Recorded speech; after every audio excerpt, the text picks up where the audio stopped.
খুবই দামি। একজন গোলাম হিসাবে মনিবের এই কথাগুলো আমাদের জন্য বড় পাওয়া। আল্লাহ রাব্বুল আলামিন বললেন, যখন কোরআনের মাঠে যাবা, কোরআনের তিলাওয়াত শুনবা, যেখানে বসি কোরআন যখন তিলাওয়াত হবে তখন তোমরা একেবারে চুপ হয়ে যাবে আর গভীর মন দিয়ে কোরআন শুনতে থাকবে। সুবহানাল্লাহ পড়েন। তাহলে পছন্দ করেছেন কে? আল্লাহ। আর যারা বাইরে বাইরে ঘোরে তাদের সাথে আছে কে? এটা আমার কথা নাকি? আমাদের সাথে আল্লাহ আছে, এটাও আমরা দেখি না। ওনাদের সাথে শয়তান আছে, তাও ওনারা দেখে না, কিন্তু কে দেখে? আল্লাহ দেখেন। তাই আল্লাহর সাথী হতে পেরে আপনারা বেজান না খুশি? এই খুশিওয়ালা মানুষগুলোকে আল্লাহ বলছেন, যেহেতু তোমাদেরকে আমি সিলেক্ট করেছি, চুজ করেছি, পছন্দ করেছি, তোমাদের কিছু নৈতিক দায়িত্ব হলো এই যে কোরআনের ময়দানে গিয়ে একেবারে গভীর মন দিয়ে সুন্দর পরিবেশ নিয়ে তোমরা এই কথাগুলো শুনতে থাকবে, কোরআনের কথাগুলো শুনবে। তার কারণ হচ্ছে এটা আমার কালাম। এজন্য মাশাআল্লাহ, জাযাকাল্লাহ, সুন্দর একটা মাফলার দিয়ে দিচ্ছে এই ফাঁকে, মাশাআল্লাহ। আল্লাহ তাআলা আপনাদেরকে উত্তম জাযা দান করুন। আকরামাকুমুল্লাহ কামা আকরামতানি। এখন কি হলো? আল্লাহ রাব্বুল আলামিন বলছেন, এক নম্বর হচ্ছে মন দিয়ে কথাগুলো শুনবা। কি দিয়ে? মন দিয়ে। আমাদের একটা মন আছে না নাই? আছে। ফাস্তামিউ লাহু, গভীর মনোযোগের সাথে কথাগুলো শুনবা। আর এই গভীর মনোযোগের ক্ষেত্রে একটা বাধা হয়ে দাঁড়ায়, তার নাম হইল মুখ। মুখ দিয়ে যদি কথাবার্তা চলতে থাকে তাহলে গভীর মনোযোগী হওয়া যায় না। এর জন্য বলছেন ও আনসিতু, এবং নিজে চুপ থাকবা। দেখছেন কত সুন্দর কথা আল্লাহর। তাহলে এই দুইটা যদি কাজ করতে পারো, গভীর মনোযোগের সাথে শুনবা এবং চুপ যদি থাকতে পারো, তাহলে আমি আল্লাহ তোমাকে খালি ফেরাবো না। আমি আল্লাহ একটা পুরস্কার দেব তোমাকে। সুবহানাল্লাহ বলেন। আমার আল্লাহর কথা কত সুন্দর। যখনই কাজের কথা বলেছেন আল্লাহ পুরস্কার ঘোষণা করে দিয়েছেন। লাআল্লাকুম তুরহামুন, বান্দা তোর জীবনের সব গুনাহগুলো মাফ করে দিয়ে আমার রহমতের চাদর তোর গায়ে পরাইয়া দিয়া তারপর তোকে আমি বাড়িতে ফিরাই দেব। কারণ যেখানে আল্লাহর রহমত থাকে সেখানে গুনাহ থাকতে পারে না। আমার কথা বুঝে আসছে আপনাদের? আর যেখানে গুনাহ আছে সেখানে আল্লাহর রহমত নেই। তাহলে আল্লাহ তাআলা বলছেন তোমরা রহমত পেয়ে যাবা যদি দুইটা আমল করতে পারো। এক নম্বরে আমাদেরকে পছন্দ করেছেন আল্লাহ, কত সৌভাগ্যবান আমরা, তাই না? দ্বিতীয় হচ্ছে ময়দানে এসে চুপ থাকবো, মন দিয়ে কথা শুনবো। তাহলে আল্লাহ তাআলা বলছেন আমি আল্লাহ তোমাকে রহমত দেব, মানে গুনাহ মাফ করে দেব, তোমাকে আমার নেককার বান্দাদের মধ্যে শামিল করে নেব। আমাদের নবীজি সাল্লাল্লাহু আলাইহি ওয়াসাল্লাম আরেকটা সুসংবাদ দিয়েছেন যে ঘর থেকে কেউ যদি বের হয়, উদ্দেশ্য হলো ইয়াতাআল্লামাল কোরআনা আও ইউআল্লিমা, হয়তো সে কোরআনের কথা বলবে অথবা কোরআনের কথা শুনবে, কোরআনের তালিম নিবে অথবা কোরআনের তালিম দিবে। এই উদ্দেশ্যে যদি তারা বের হয়, যখন মাহফিল শেষ হয়ে যাবে, বান্দারা যার যার বাড়িতে চলে যাবে, আমি নবীজি ঘোষণা দিলাম তোমাদেরকে আল্লাহ তাআলা শুধু রহমত দিয়ে শেষ করবে না, রহমতের নগদ প্রাপ্তি হিসাবে আল্লাহ তাআলা তোমাদের আমল নামায় দিবেন হাজ্জাতান ও উমরাতান তাম্মাতান তাম্মাতান তাম্মা। সুবহানাল্লাহ পড়েন। তিনবার নবীজি বলেছেন কথাটা, একটা পূর্ণ হজ আর একটি পূর্ণ উমরার সওয়াব। কয়বার বলেছেন? তিনবার। একটা উমরার সওয়াব পাওয়া পূর্ণ, এই যে যারা উমরা করে আসে, হজ করে আসে, এগুলো পূর্ণ হয়েছে না না হয়েছে তার কোনো গ্যারান্টি নেই। কিন্তু আজকের মাহফিলে যদি আপনি এই সময়টুকু মাগরিব টু এশা আপনারা মহব্বত করে দাওয়াত দিয়েছেন, আমি গভীর কৃতজ্ঞ আপনাদের সাথে। কি নাম জানো আপনার? আমাদের মোহাম্মদ জাবের। নামটাও জাবের, একজন সাহাবী, নবীজির খুব চমৎকার একজন সাহাবীর নাম। বদরের যুদ্ধে একটা পাও আর এক পাও নাই তার, দুই ছেলেকে পাঠাই দিয়েছে, নিজেও শেষ পর্যন্ত গিয়ে যুদ্ধে শাহাদাত বরণ করেছেন। কিন্তু 9টা কাফেরকে একাই হত্যা করেছে, পাও নাই, এক পা নাই। আমরা সিরাতের মধ্যে এই কথাগুলো আপনারা পেয়ে থাকবেন আপনারা। যাই হোক, এবারে আসি, আল্লাহ তাআলা জাবেরকে সেই জাবেরের মতোই উত্তম মানুষ এবং উত্তম মর্যাদাপূর্ণ সাহাবী হিসেবে কবুল করে নেন। সম্মানিত ভাইরা, এই জাবের সহ অন্যান্য যারা আছে ইয়াংরা কি চমৎকার আয়োজন করেছে। রাস্তাঘাটে দোকানপাটে আর থাকবেন না।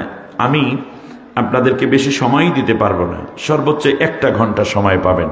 সুতরাং এর মধ্যে আমরা পুরো কাজটা শেষ করতে চাই। একেবারে কনস্ট্রাকটিভ কিছু কথা। বাড়িতে যাওয়ার সময় আমরা পাবো একটা পূর্ণ ওমরার সওয়াব, পূর্ণ একটা হজের সওয়াব। সুবহানাল্লাহ বলেন।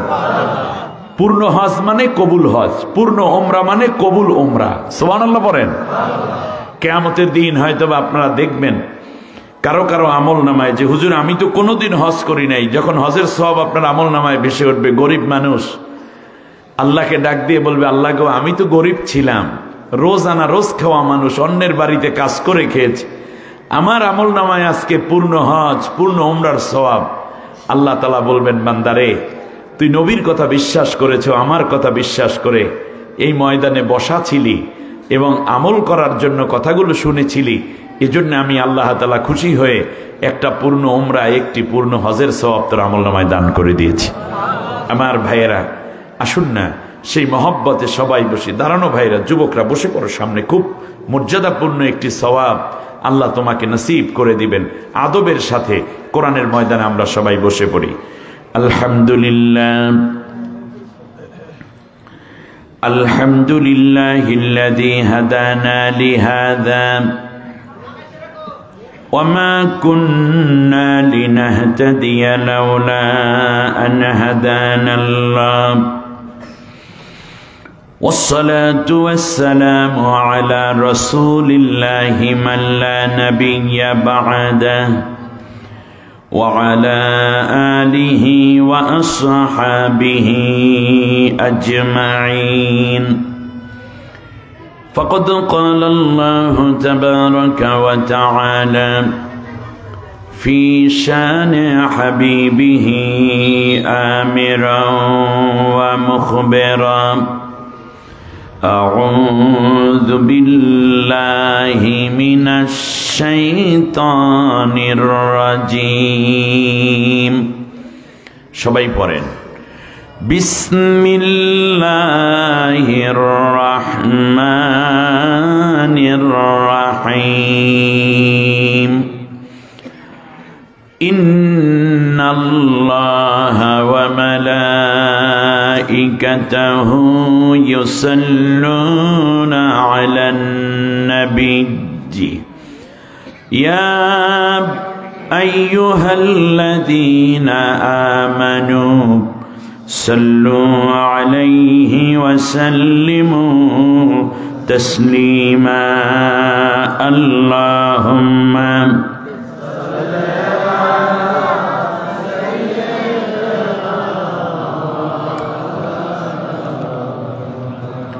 وعلى آل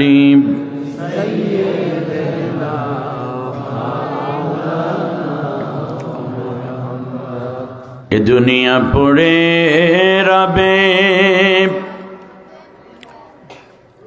আমি একদিন থাকব না, সবাই আমায় ভুলে যাবে নবী, আপনি আমায় ভুলবেন না। আল্লাহুম্মা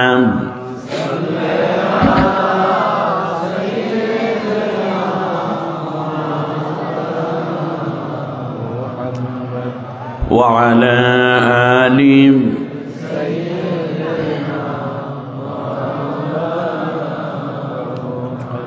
আরবের বুকে মক্কার পরে যেথায় মা আমিনার ঘর, আল্লাহর রহমত কাউসার হয়ে জুড়ছে সেথায় বারম্বার। বালাগাল উলা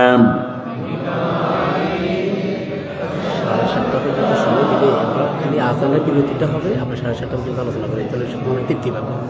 নামাজ কোনো একটা বলবো। লাখো আলেম, মসজিদ, মাদ্রাসা, কোরআনের হাফেজ, আল্লাহর জমিনে আল্লাহর দিন প্রতিষ্ঠার অতন্ত্র মুজাহিদদের পুণ্যভূমি, হাজারো আউলিয়ায়ে কেরাম, সর্বোপরি বাংলাদেশের জাতীয় নেতৃত্বে যে জনপদের মানুষদেরকে খুব বেশি পাওয়া যায় তার নাম হচ্ছে কুমিল্লা। লালমাইয়ের হাজিপুর এলাকায় মোহনপুর যুব সমাজের উদ্যোগে আয়োজিত বার্ষিক তাফসীরুল কোরআন মাহফিল বাদ মাগরিব, এই বরকতময় আয়োজনে এই অধিবেশনে সম্মানিত সভাপতিত্ব করছেন বিশিষ্ট ব্যবসায়ী এবং এলাকারই কৃতি সন্তান, managing partner Islamic travels and tours জনাব মোহাম্মদ রিজাউর রহমান। আল্লাহ তাআলা কোরআনের জন্য বাকি জীবন তাকে সুস্থতা এবং নেক হায়াত দিয়ে ধন্য করুন, বলি আমিন। সম্মানিত প্রধান অতিথি, এলাকার কৃতি সন্তান, মোহনপুর মাদ্রাসা বাড়ির এক কৃতি সন্তান জনাব শাহ আলম তালুকদার, আল্লাহ তার ব্যবসা বাণিজ্যে ইমানে আমানে আমলে পরিপূর্ণতা এবং খাইরিয়াত কল্যাণ দান করুন, বলি আমিন। আয়োজিত এই মাহফিলে বিশেষ অতিথিবৃন্দ এবং আমার পরে যে ভাইয়েরা কথা বলবেন, মঞ্চে উপবিষ্ট এদেশের শ্রেষ্ঠ সন্তান সম্মানিত উলামায়ে কেরাম, ফুজালায়ে আযম, আইম্মায়ে মাসাজিদ, খুতাবা এবং আসাতিজায়ে কেরাম, আমার সামনে উপবিষ্ট এমন ভদ্র এবং কোরআন প্রেমিক শ্রোতামণ্ডলী, মুরব্বী, যুবক ভাইয়েরা এবং ছোট্ট বন্ধুরা, পর্দার আড়ালের সম্মানিতা মা ও বোন, আমি সোজা কোরআন থেকে দুই একটি কথা আপনাদেরকে বলবো, একটা ছোট্ট সিলেবাস দিয়ে যাব। আল্লাহ সুবহানাহু ওয়া তাআলা স্টেট বলে দিয়েছেন, দুইটা কাজ করো তুমি জান্নাতি, দুইটা কাজ করো তুমি জাহান্নামী।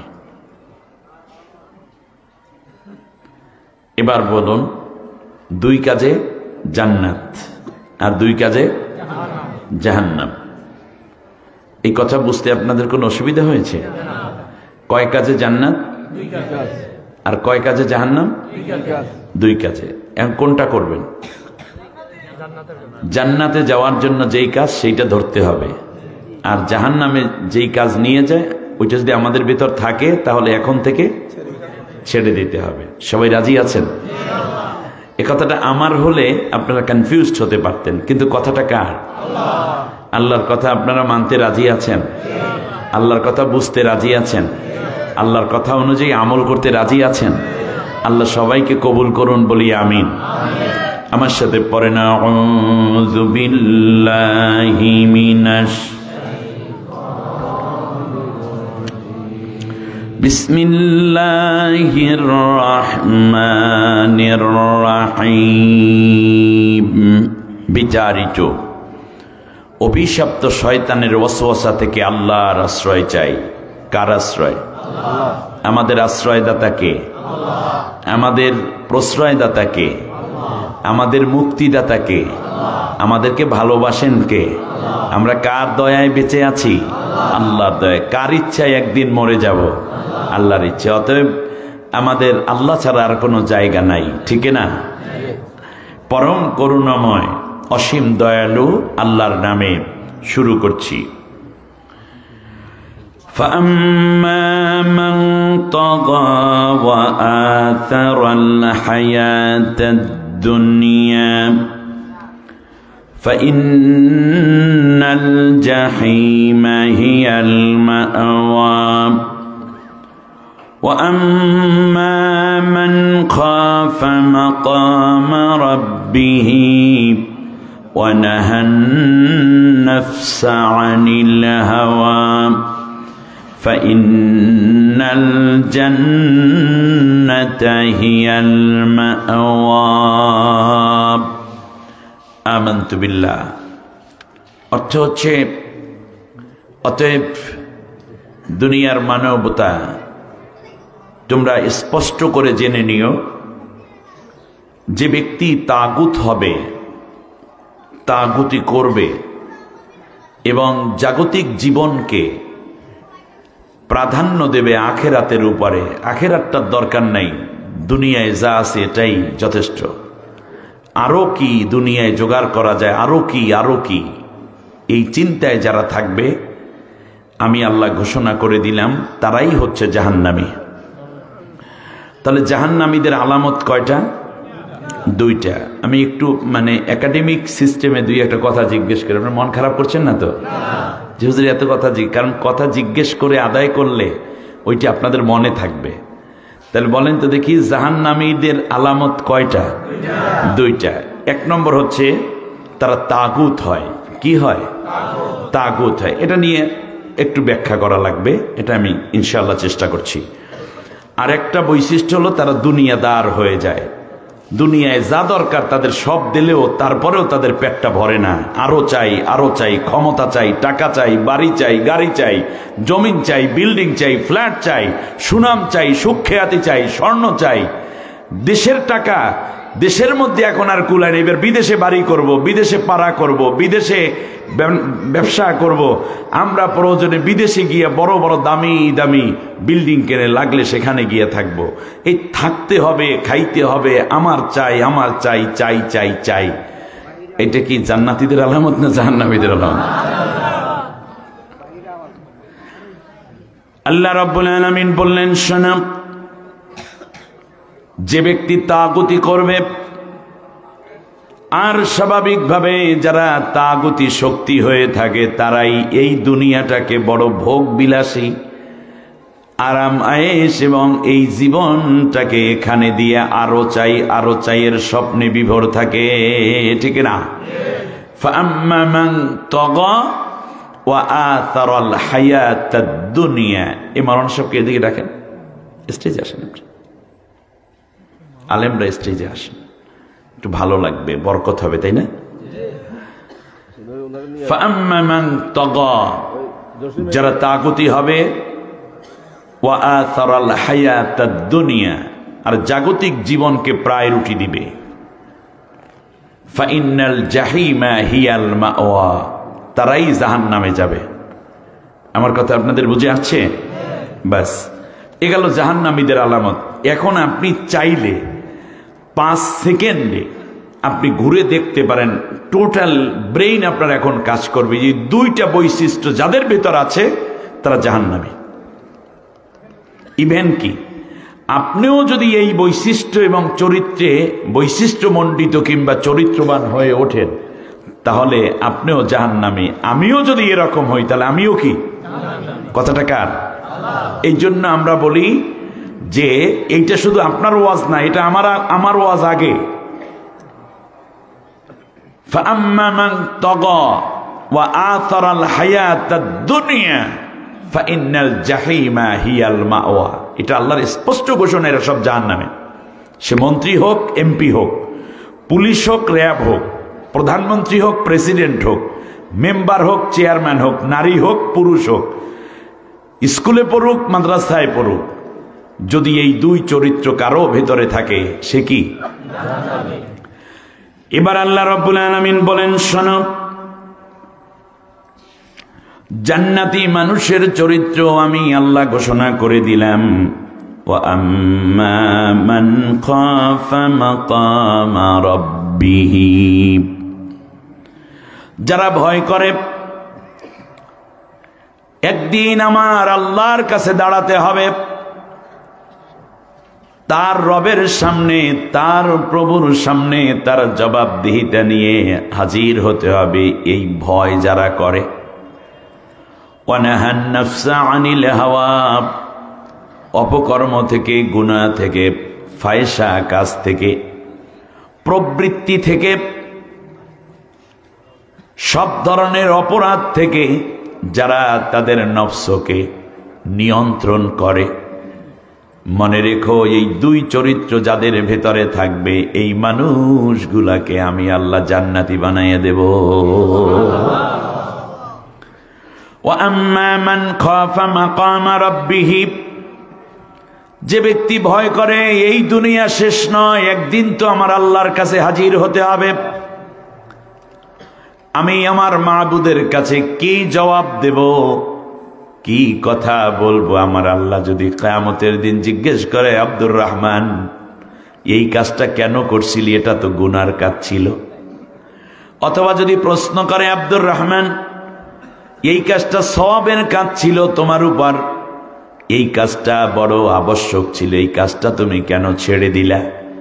আমি আল্লাহর কাছে কি জবাব দেব? এই অনুভূতি নিয়ে যারা জীবন জীবিকা নির্বাহ করে, আর সামনে গুনার কাজ আসুক কিন্তু গুনাহ করে না, বরং নিজের নফসকে নিয়ন্ত্রণ করে, গুনাহ থেকে নিজেকে বিরত রাখে, এই দুইটা কাজ যদি করো, এক নম্বরে আমি আল্লাহকে ভয় করো, আল্লাহর সামনে দাঁড়াতে হবে। আর দ্বিতীয় ভয় করো, দ্বিতীয় কাজ করো, নফস যা চায় তাই করে না, বরং আমি আল্লাহ যা চাই তাই করে। এই দুইটা বৈশিষ্ট্য যদি তোমার ভেতরে থাকে, আমি আল্লাহ বলে দিলাম তোমার জন্যই আমি জান্নাতটা বানাইয়া রেখেছি। সূরার নাম সূরা আন-নাজিআত, মক্কায় অবতীর্ণ এই সূরা।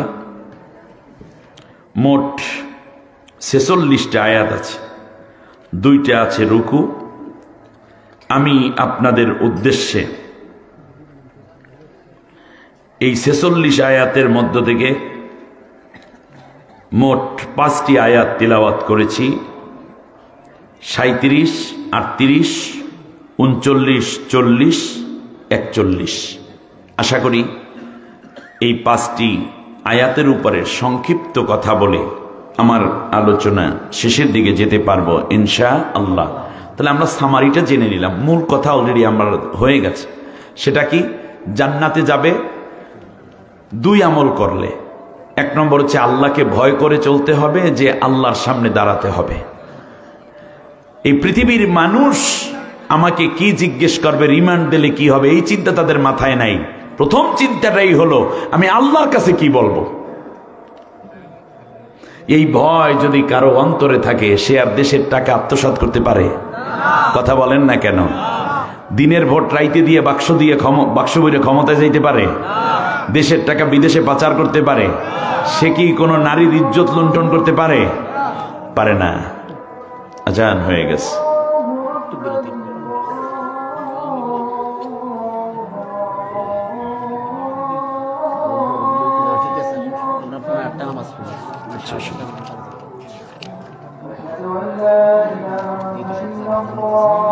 ঠিক আছে।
চিনি ছাড়া হলো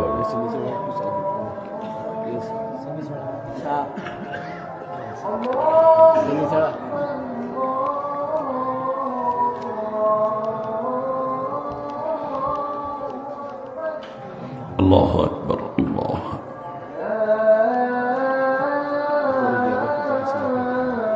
হ্যাঁ কোন জায়গায় একটু দূর হবে, 65 কিলো দূর। لا إله إلا الله محمد رسول الله صلى الله عليه وسلم اللهم رب هذه الدعوة التامة والصلاة القائمة آت محمدا الوسيلة والفضيلة والدرجة الرافعة وابعثه مقاما محمودا الذي وعده وارزقنا شفاعته يوم القيامة إنك لا تخلف الميعاد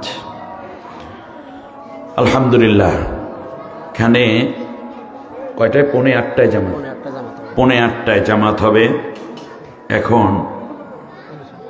7:45 বাজে। এর মানে আপনারা আমাকে আর কিছু সময় আছি আপনাদের সাথে নাকি? তাগুত কাকে বলে? ফাআম্মা মান তাগা, ফাআম্মা মান তাগা। খুব ঠান্ডা মাথায় কথা শুনেন, তাগুত কি জিনিস? 1 নম্বর হচ্ছে তাগুত শব্দের অর্থ হলো সীমা লঙ্ঘনকারী। তগা, তুগিয়ানুন, তাগুত। তুগিয়ানুন শব্দের অর্থ হলো সীমা লঙ্ঘন করা, আর সে সীমা লঙ্ঘন করেছে মানে তগা। এরাবিয়ানরা বলে তগল মা। বন্যা হলে বলে কি? বাঁধ চুয়ে পানি যখন ভিতরে ঢুকে তখন কি পানি কি করেছে? সীমা লঙ্ঘন করেছে। তাগুতকে যদি বুঝতে হয় তাহলে আমাদেরকে কোরআনের মধ্যে আল্লাহ তাআলা ইসলাম বিরোধী যত শক্তি আছে সবাইকে মূলত তাগুত বলেছেন। আল্লাহ তাআলা কোরআনে বলছেন, ওয়ালাকাদ বাআসনা ফি কুল্লি উম্মাতির রাসূলা আন ইবুদুল্লাহা ওয়াজতানিবুত তাগুত। আমি পৃথিবীতে যত নবী পাঠিয়েছি সব নবীদের কাজ ছিল আমার বান্দাদেরকে আমার গোলামে পরিণত করা আর তাগুত থেকে বাঁচাইয়া দেওয়া। সুবহানাল্লাহ। তাহলে যারা আল্লাহর দিকে আসতে দেয় না, আল্লাহর গোলাম হতে দেয় না, তারা কি? তাগুত। আল্লাহ রাব্বুল আলামিন তাগুত বুঝাতে গিয়ে একজন শাসকের নাম উচ্চারণ করে স্পষ্ট বলে দিয়েছেন, ইযহাব ইলা ফিরআউনা ইন্নাহু তাগা। হে মুসা, তুমি ফিরআউনের কাছে যাও, সে তাগুত হয়ে গেছে। কি হয়েছে? এখন তাগুত কি জিনিস বুঝুন, তাহলে বোঝা যায় পৃথিবীর একেবারে স্পষ্ট একটা ফেরাউন, স্পষ্ট একটা উদাহরণ হচ্ছে কে? ফেরাউন। ফেরাউন তাগুত হলো কেন? তার কারণ হচ্ছে, আমরা যদি একটা উদাহরণ দেই, যেমন এই মাদ্রাসাখানা প্রিন্সিপাল হুজুর একটা নোটিশ দিয়েছে। নোটিশটা এরকম যে আগামীকাল সকাল 10 ঘটিকায় মাদ্রাসার সমস্ত শিক্ষক এবং কর্মচারীকে শিক্ষক মিলনায়তনে জরুরি থাকার জন্য নির্দেশ দেওয়া গেল। আগামীকাল কয়টায়? শিক্ষক এবং কর্মচারীদের নাম ওই নোটিশের মধ্যে লেখা আছে। সামনে তারা কি দেবে? সিগনেচার দেবে। আপনারা জানেন যে আমি নোটিশও পেয়েছি এবং প্রিন্সিপাল ওদের নির্দেশনা বুঝেছি। তো যখন নোটিশ গেল তখন মানুষগুলো 4 ভাগে ভাগ হয়ে গেল। কর্মচারী এবং শিক্ষকরা কয় ভাগে ভাগ হয়েছে? এই 4 প্রকার মানুষই আমাদের সমাজে আছে। একদল মানুষ চিন্তা করলো, যেহেতু সরাসরি প্রিন্সিপাল হুজুর বলেছেন তো থাকতেই হবে, তার আন্ডারে আমরা চাকরি করি, ঠিক আছে থাকবে। এইরকম 5 জনে দস্তখত দিয়েছে। নোটিশ পাইল, দস্তখত দিল, থাকার নিয়ত করলো। এদের কি মূলত কোরআনের ভাষায় বলে মুমিন। এদের কি বলে? অর্থাৎ আল্লাহ এবং আল্লাহর রসুল যা বলেছেন তা জানছে, মেনে নেওয়ার জন্য পূর্ণ আনুগত্য স্বীকার করেছে। আর এক দল চিন্তা করলো, শনিবার দিন মাদ্রাসা থাকার কথা বন্ধ, কাম নাই কাজ নেই, দে দস্তখত দিয়ে দেই, ও থাকবো না। দস্তখত দিছে থাকার কথায়, কিন্তু আসবে না। এদেরকে কি বলে বলেন? রাইট। কয় দল হয়ে গেল? 2 দল। আর এক দল চিন্তা করলো, খামাখা মুনাফিক হইয়া লাভ নাই, সব কথা হুজুরের শোনা যায় না, দস্তখত দেয় নেই 4-5 জনে, আর আসবেও না। এদের কি কোরআনের ভাষায় বলে কাফের। কি বলে? কাফের। কয় দল গেল? 3 দল। আপনারা মনে করেন না যে হুজুরের কথা অমান্য করলে মনে হয় কাফের হয়ে যায়, এটা জাস্ট উদাহরণের জন্য বলেছি। অর্থাৎ এইরকম আল্লাহর বিধি বিধানগুলোকে এইভাবে কেউ ডিনাই করলে সে কি হয়ে যায়? মানে হুজুরের দিলাম এই জন্য যাতে উদাহরণটা আপনাদের কাছের থেকে হয়। চতুর্থ আরেকটা গ্রুপ বের হয়েছে, তারা ঠিক ওই নোটিশের বিপরীতে আরেকটা নোটিশ দাঁড় করেছে। সেটা হচ্ছে যে আগামীকাল সকাল 10টায় এই শিক্ষক মিলনায়তনে কোনো মিটিং হতে দেয়া হবে না। যদি কেউ এই মিটিং করতে আসে তার পাও ভাঙ্গে হাতে ধরাই দেওয়া হবে। এই যে একটা বিপরীত, সরাসরি বিপরীত একটা নোটিশ দিল, এদের কি বলা হয়? তাগুত। জোরে বলেন, এদেরকে কি বলা হয়?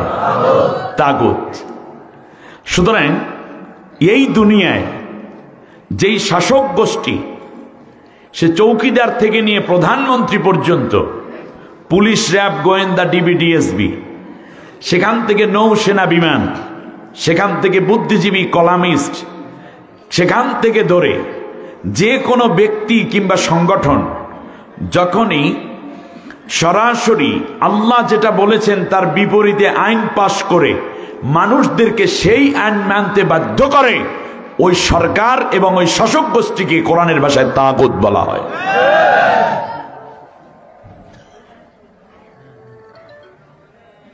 সে অর্থে আমি খুব সহজ ভাষায় বলবো, বিগত সরকার যারা পালাই গেছে, এই সরকারটা ছিল একটা তাগুতি সরকার। এই মাহফিলে বাধা দেওয়ার অধিকার তাদেরকে কে দিয়েছে? এই মাহফিল করার জন্য চেয়ারম্যানের কাছে যাওয়া লাগতো, ঠিক না বলেন? এলাকার ওসিকে বলা লাগতো, এরপর ভাত খাওয়ান লাগবে, এরপরও বক্তাদের নাম দেন, বক্তাদের ভোটার আইডি কার্ড দেন, ইউটিউবে তাদের বক্তব্য আছে কিনা দেখি। যদি দেখে যে ওদের কোন রকম একটু মন মতো হয় নাই, সাথে সাথেই এই বক্তা আনা যাইবে না। এরপরে 1 ঘন্টা আগে এসেও মাহফিল বন্ধ করে দিয়েছে, বক্তাকে স্টেজ থেকে অপমানিত করে নামিয়ে দিয়েছে, মাহফিল কর্তৃপক্ষকে গ্রেপ্তার করে তারপরে জেলের ভিতর ঢুকেছে। এরকম নজিরবিহীন ইতিহাস এই বিগত পলাতক গভর্নমেন্ট করেছে।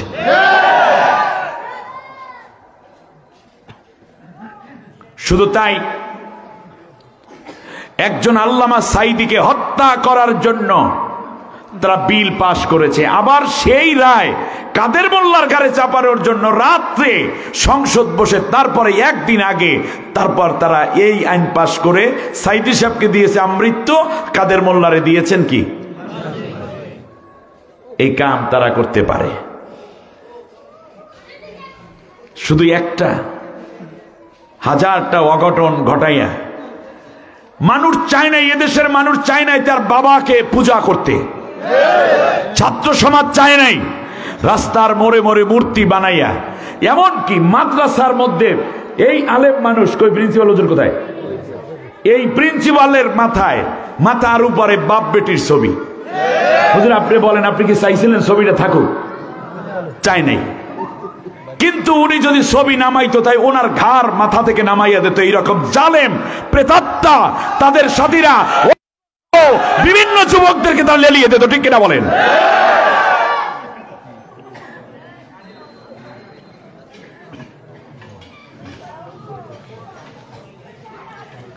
কে চেয়েছিল? এদেশের মানুষ চায় নাই দিনের ভোট রাতে হোক, আমরা সরকারে থাকুক, ঠিক না বলেন? কিন্তু তারা চাপাইয়া রয়েছে। আমার কথা আপনাদের বুঝে আসে নাই? তাহলে জনগণ চায় না, কিন্তু জনগণের উপরে জোর করে চাপিয়ে দিয়ে রাষ্ট্র ক্ষমতায় থাকে যারা, তাদেরকে কি বলে? একটার নাম ছিল কি? এই কায়দায় যারা থাকবে, ওয়াল আর ফেরাউন, লেডা ফেরাউন, লেডি ফেরাউন, সবাই মিলে ফেরাউন, ঠিক না বলেন? খুব খারাপ লাগছে মনে? এখান থেকে যে উঠে যাইবে মনে করো ওনার খারাপ লাগছে, ঠিক আছে?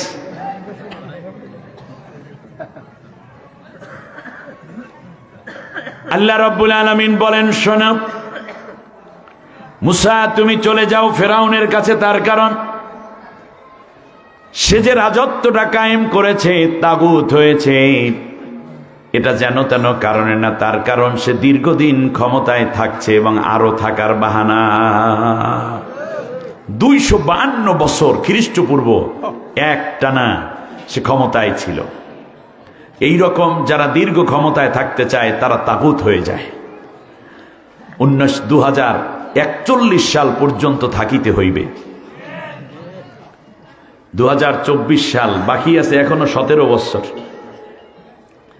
17 সেকেন্ডের যেখানে নিশ্চয়তা নাই, সেখানে 17 বছর থাকার প্রপাগান্ডা, এটা তাগুতের মধ্যে মানায়, ঠিক না? আল্লাহ রাব্বুল আলামিন বলেন, শোনো এই ফেরাউন যেই দিন মারা গেল, সেই দিন পৃথিবীর কেউ কান্না করে নাই, আর কান্না করার কোনো পরিবেশও তারা পায় নাই। আল্লাহু আকবার। পরিবেশও? আচ্ছা, তাগুত যেদিন বিদায় হয় সেই দিন কেউ কান্না করে না। ফামা বাকাত আলাইহিমুস সামাউ ওয়াল আরদু ওয়ামা কানু মুনজারিন। কার কথা? সূরা দুখানের মধ্যে আল্লাহ তাআলা বলছেন, ফেরাউন যেদিন মিশর থেকে চিরতরে একেবারে সব মিলে সমূলে বিদায় হলো, ফেরাউনের কেউ কি বাচ্চা ছিল? 350 এমপি। কত? এই যে পুরুষ এবং মহিলা সহ কতজন হয়? 350 জন না? এর মধ্যে বিএনপির কেউ ছিল? জামাতের কেউ ছিল? ছিল না, সবই তো তারা। কিন্তু এখন বলেন তো, 350 একজন এমপিও কি আপনি দেশে খুঁজে পাবেন? কি অবস্থাটা, আমি আশ্চর্য হয়ে যাই যে এক সমূলে কেমনে যায়। 450 উপজেলা চেয়ারম্যান, তাদেরই 5,500-এর উপরে ইউনিয়ন কাউন্সিল চেয়ারম্যান। উম্মা, কেউ কিছু কইল না, নিজেরা কুল্লু খালাস হয়ে গেল। একটা বাড়ি চালান দেন যে আপনাদের এলাকার যে এমপি মন্ত্রী ছিল, এখান তো মন্ত্রীও ছিল, 2 পাশে 2 মন্ত্রী। আপনি বলেন যে আমার হুজুরে বলছে যে কোন মন্ত্রী দ্বারা যদি এখন একটা পানির ফুদিয়ে আনা যায় তা ক্যান্সার রোগ ভালো হইবে। আপনার মনে করেন 51 জনের ক্যান্সার, বাড়ি চালান দিয়েছেন, সার্চ দিয়েছেন যে এই যে মনে করেন লোটাস কামাল সাহেব ছিলেন, এরপর আরো যারা ছিল, তাজুল ইসলাম, এগুলো ইসলাম আর আবিজাবি, আসলে ইসলামের 12টা বাজানোর জন্য, ঠিক কিনা বলেন? এদের ভেতরে ইসলাম নাই, ইসলামের চূড়ান্ত দুশ্মনেরা। যাইয়া যদি কন তাজুল ইসলাম সাহেব আপনি কই আছেন, আমার ভাই ক্যান্সার ভালো হয়ে যাইবে, এক পীর সাহেব বলছে, কিন্তু আওয়ামী লীগের এমপি দিয়ে ফুদওয়ান লাগবে, পানি লইয়া করতে করতে আপনার জীবন শেষ হইবে, এমপি পাবেন না। আল্লাহ রাব্বুল আলামিন বলেন, শোনো এরা যেদিন বিদায় হয়েছে কেউ কান্না করে নাই, কান্নার কোনো পরিবেশও কি পরিবেশ ছিল? আরে বুইনের হাত ধরিয়া লইয়া যায়, বুইনের চেহারার দিকে তাকাই দেখলাম যে এই বুইনের দিয়ে এত দুর্নীতি করলা, দেখি ওই বুইন একটু কান্দে কিনা। ও বুইনের চোখেও পানি নেই, পানি শুকিয়ে গেছে। বালা কথা কইস। শুধু তাই, আল্লাহ রাব্বুল আলামিন বলেন, শোনো পরিবেশও পায় নাই, লক্ষ লক্ষ ভক্ত, কোটি কোটি ভোটার তাদের, কই এলাকায় যারা আওয়ামী লীগ করছিল তারাও কি কানছে? আপা তুমি কি কইয়া গেলা, বুকের পানিতে চোখে ভাসিয়া যায়, কই কেউ নাই। এটা কার কুদরত? কারণ তাগুতের জন্য আল্লাহ তাআলা কাউকে কাঁদান না, বরং তাগুত অনেক মাজলুমকে কাঁদানোর কারণে, ওদের উপরে আল্লাহর গজব পড়ার কারণে অন্তর শক্ত হয়ে যায়, কেউ কারোর জন্য কান্না করে না। কিন্তু আল্লামা সাইদি সাহেবের জন্য মানুষ কাঁদছে কি কান্দে নেই? কান্না করে নাই, করলোটা কি?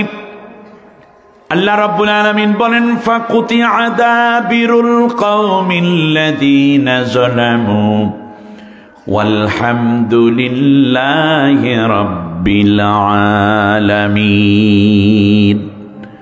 সূরা আনআমের ৪৭ নম্বর আয়াতে আল্লাহ রাব্বুল আলামিন বললেন, যেই দিন তাগুত বিদায় হয়ে গেল, মানুষেরা খুশিতে আনন্দে সবাই আওয়াজ দিয়ে বলে উঠল, আলহামদুলিল্লাহি রাব্বিল আলামিন।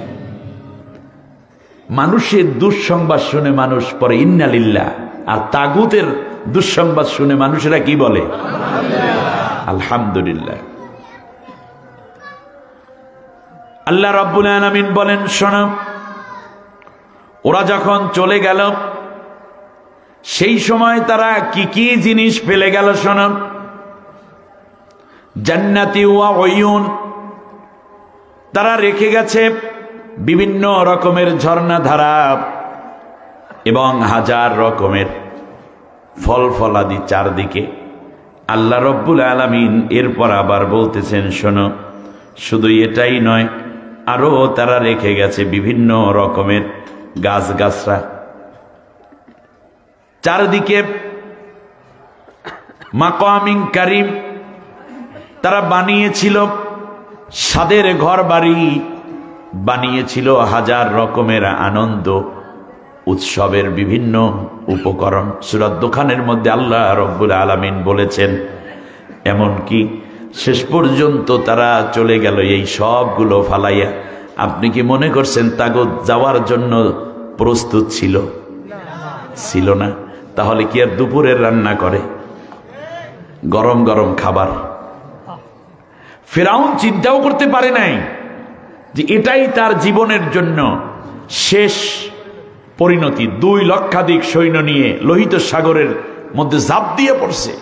রাস্তা দেখে মনে করছে মুসার রাস্তা, এটা আমি বানাই দিছি। মাঝ বরাবর যাওয়ার পর শেষ হয়ে গেল, একলা শুধু বাচ্চা ছিল। আল্লাহরে ডাক দিয়ে কয়, আমানতু আন্নাহু লা ইলাহা ইল্লাল্লাযী আমানাত বিহি বানু ইসরাঈল। আল্লাহ, আমি ঈমান আনলাম যেই আল্লাহর উপর ঈমান আনছে বনি ইসরাঈল, তিনি ছাড়া আর কোনো ইলাহ নাই।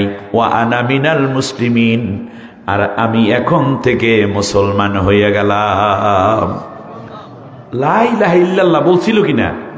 আবার মুসলমান বলে নিজে দাবিও কার কাছে? আল্লাহ রাব্বুল আলামিন বলেন, আল আন ওয়াকাদ আসাইতা ক্বাবলু ওয়া কুনতা মিনাল মুফসিদিন। এখন নিজে নিজে বলতেছো আমি ঈমান আনছি, কিন্তু মনে রেখো দুনিয়ার বুকে তুমি ছিলা স্বৈর শাসক, আমার কথা তুমি শোনো নাই, তুমি বরং বহু মানুষকে হত্যা করেছো। ইউযাব্বিহু আবনাআকুম, তোমাদের সন্তানগুলোকে, নিজ দেশের লোকদের ছেলেগুলাকে তুমি হত্যা করেছো। দেশের সন্তানদেরকে হত্যা করেছো, তোমার সাথে নাই। এজন্য যাওয়ার সময় 2000-এর অধিক আমার দেশের তরুণ যুবকদেরকে হত্যা করে সে পাড়ি জমাইছে নানার দেশে, ঠিক না বলেন? শুধু তাই, পঙ্গু করেছে যাদের সংখ্যা 2500-এর কাছাকাছি, অন্ধ হয়ে গেছে তাও প্রায় 1500-এর মতো। ওরা বলেছিল কোটা না মেধা, মেধা মেধা। একথা যখন বলল, সাথে সাথে ওরা বলল যেটা মেধা থাকে কোথায়? মাথায় না? এই মাথা বরাবর গুলি করছে, মেধা শেষ। এজন্য আল্লাহ বলছেন, ওয়া আদাল্লা ফিরআউনু কওমাহু ওয়া মা হাদা। ফিরআউনের রাজ্যে লেখাপড়া বলতে কিছু ছিল না, শুধুমাত্র নাচ গান আর এই আলু ভর্তা বানাও, ডিম ভাজো, ব্যাংকের মতো লাফালাফি করো, এইগুলো দিয়ে এসে ভরেছিল। পরবর্তীতে আমি মুসাকে আতাইনাহু কিতাবান ওয়া আয়াতিন, আমি আল্লাহ কিতাব দিয়ে এবং আমার জ্ঞান দিয়ে তারে পাঠাইয়া দিলাম। আর আল্লাহ তাআলা যখন বললেন যে ফেরাউনের দরবারে যাও, তখন মুসা আলাইহিস সালাম বলেন, আল্লাহ ফেরাউন তো এক বিশাল স্বৈর শাসক, তার বিশাল বাহিনী আছে, এত বড় একটি স্বৈর শাসকের সাথে কাছে আমি যাব, আমাকে অ্যাটম দাও। এটা বলেন নাই, তিনি বলেছেন রব্বি জিদনি ইলমা, রব্বি ইশরাহ লি সাদরি ওয়া ইয়াসসির লি আমরি ওয়াহলুল উকদাতাম মিন লিসানি ইয়াফকাহু কওলি। আল্লাহ তুমি আমার জ্ঞান বাড়াই দাও। তার কারণ স্বৈর শাসকের মোকাবেলা আপনি অস্ত্র দিয়ে করতে পারবেন না, জ্ঞান দিয়ে করতে হয়। এই জন্য আমার সন্তানদের, আমার ছাত্র ভাইদের স্লোগান ছিল কোটা না মেধা। তার কারণ হচ্ছে স্বৈর শাসক তথা তাগুতের মোকাবেলায় জ্ঞান বেশি দরকার। এই জন্য আল্লাহ জ্ঞান দিয়ে মুসারে পাঠাইছে। আবার বলছে আল্লাহ তুমি আমার জ্ঞান বাড়াই দাও, আমার সাহস বাড়াই দাও। তার কারণ স্বৈর শাসকের মোকাবেলা শুধু জ্ঞান দিয়ে হয় না, আপনি বুদ্ধিভিত্তিক চিন্তা করলেই হবে না, তাহলে 18টা বছর ওরা ক্ষমতায় থাকতে পারতো না।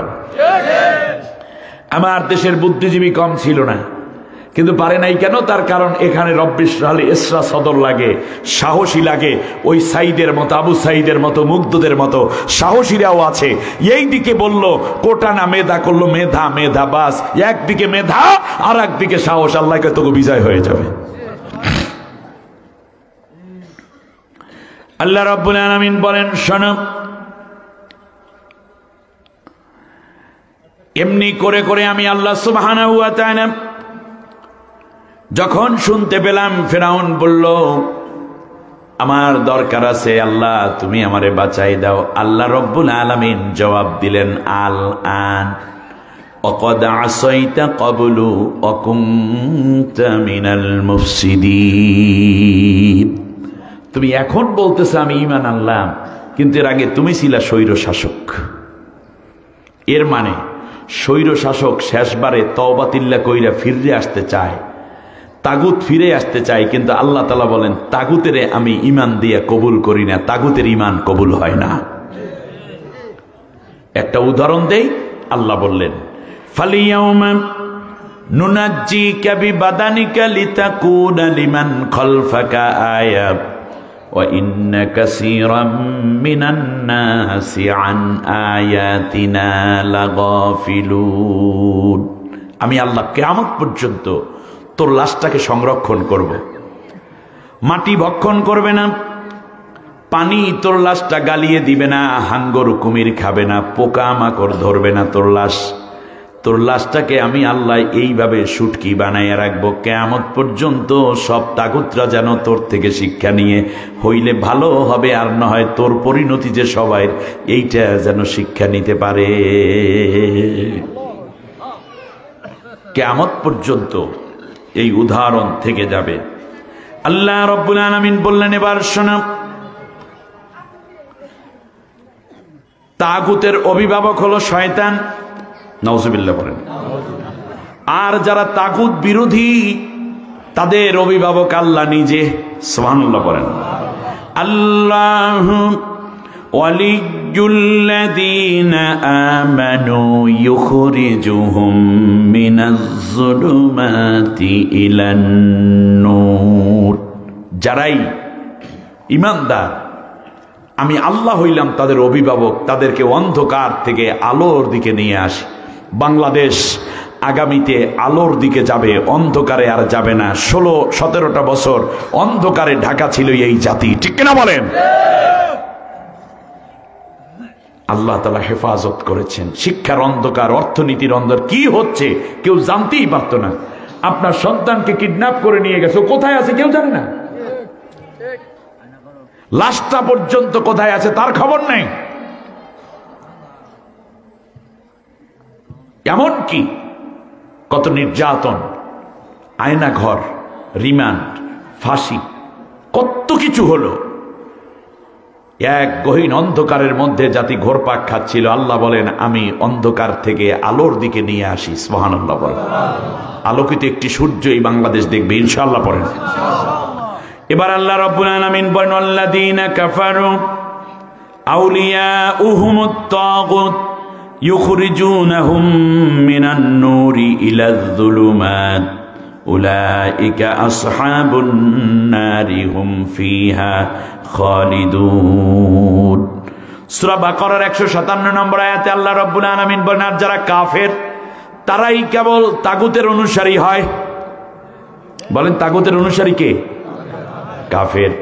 আর এই কাফেরদেরকে এই তাগুতি সরকার আলোর থেকে অন্ধকারের দিকে ডুবাইয়া দেয়। আমার দেশের ছেলেরা, আমার দেশের মেয়েরা ইউনিভার্সিটিতে গেছিল আলোকিত হওয়ার জন্য, ঠিক না বলেন? কিন্তু তাদের হাতের কলমগুলো কেড়ে হাতে দেয়া হয়েছে হকি স্টিক, হাতে দেয়া হয়েছে রামদা, ছুরি হাতে দেয়া হয়েছে, রিভলভার হাতে দেয়া হয়েছে, AK-74 নাকি 47 47, এমন করে করে হাতে দেয়া হয়েছে মাদক, রুমের ভিতর ঢুকাইয়া দেয়া হয়েছে যুবতী নারী। চাঁদাবাজি করার জন্য অনুমতি দেয়া হলো। এমনি করে করে হাজার রকমের অপরাধ তাদেরকে দিয়ে অঘটন ঘটাইলো। এমনকি এক ছাত্র আর এক ছাত্রের কোপায়, এক ছাত্র আর এক ছাত্রকে নির্যাতন করে, এক ছাত্র আর এক ছাত্রীকে ধর্ষণ করে। এরপরে ওরা নাকি সোনার ছেলে। তাহলে বলো, এই জমানার মধ্যে সবচেয়ে জালেম ছেলে, নিকৃষ্ট ছেলে কারা? তাহলে বোঝা যায় ওদের মধ্যে যারা গেছে ওদেরকে আলোর পথ দেখায় নাই, আলো থেকে অন্ধকারে নিয়ে গেছে, ঠিক কিনা বলে? লোকটা আমরা মনে করতাম কি মনে আলোর মধ্যে আছে, দরবেশ বলে চিন্তা করতাম। কি সুন্দর দাড়ি, কি সুন্দর পাকা চুল, মাঝে মাঝে কথাও বলে। এক পর্যায়ে তাকে যখন অবস্থা কাবুকাত হয়ে গেল, মানে কুপকাত, শেষ পর্যন্ত সে কুলি সেজে বসলো, দাড়িগুলা কামাই ফেলাইলো, মোজগুলা কামাইলো, সাদা চুল কালো করলো। এরপরে লঙ্গি আর একটা কোন রকম শার্ট পইরা সদরঘাটের কুলির মতো রওনা করেছে। কোস্ট গার্ডেরা ধরে ফেললো। গ্রেপ্তারের পরে তাকে রিমান্ডে দেয়া হলো। শেষ পর্যন্ত অনেক কথার পরে সংক্ষিপ্ত করে বলছি, জিজ্ঞেস করলো, আচ্ছা যা করছেন করছেন, আপনি দাড়িগুলো কামাইলেন কে? বললো, ইলেম কালাম তো কিছু নাই, লেখাপড়া কিছু করছো? বলে, না স্যার করি নাই। কি হয়েছে বলেন? বেটা, দাড়ি রাখা সুন্নত আর জীবন বাঁচান ফরজ। ফরজ রক্ষা করতে যাইয়া সুন্নত কাটা জায়েজ আছে। এদেরকে কত জাহিলিয়াতে পেয়েছে। বস্তির থেকে উঠে আসা একজন নর্তকীকে, গায়িকাকে সংসদের মতো পবিত্র জায়গায় বসাইছে, যার প্রত্যেকটা গান যুব চরিত্র নষ্ট করার জন্য। টাকলার মতো মানুষকে এনে সংসদের মর্যাদাপূর্ণ জায়গায় তারা বসিয়ে দিয়েছে।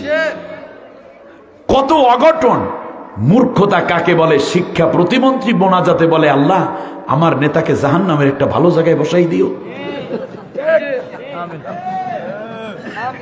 আপনারা কি এগুলো শুনেছেন? তাই এরা আলোর দিকে পথ দেখায় না অন্ধকারের দিকে পথ দেখায়? আমাদেরকে ডিজিটাল করাতে গিয়ে ঘরে ঘরে মূর্তি, রাস্তার মোড়ে মোড়ে শিরক বেদাত, ভারত থেকে নর্তকী এনে, নায়িকা এনে, গায়িকা এনে, মনে হয় যেন বাংলাদেশের মুসলমান সন্তানগুলো হিন্দুদের কাছে গোলামিতে পরিণত হয়ে গেছে। বাংলাদেশে হিন্দুরা তার ধর্ম চর্চা করবে, কিন্তু মুসলমানদেরকে সেই জন্য বইয়ের মধ্যে মূর্তির ছবি মুসলমান সন্তান টানবে কেন? এই জাতি সেই জবাব খুঁজতে গিয়ে বিপ্লব ঘটাতে বাধ্য হয়েছে, ঠিক না বলেন?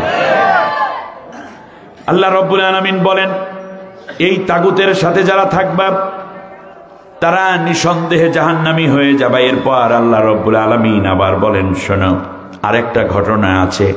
যারা মোমেন তারা লড়াই করে আল্লাহর পথে, আর যারা কাফের তাগুতের বিজয়ের জন্য তারা লড়ে। আল্লাযীনা আমানু ইউকাতিলুনা ফি সাবিলিল্লাহ, যারা ঈমানদার, আমরা কি?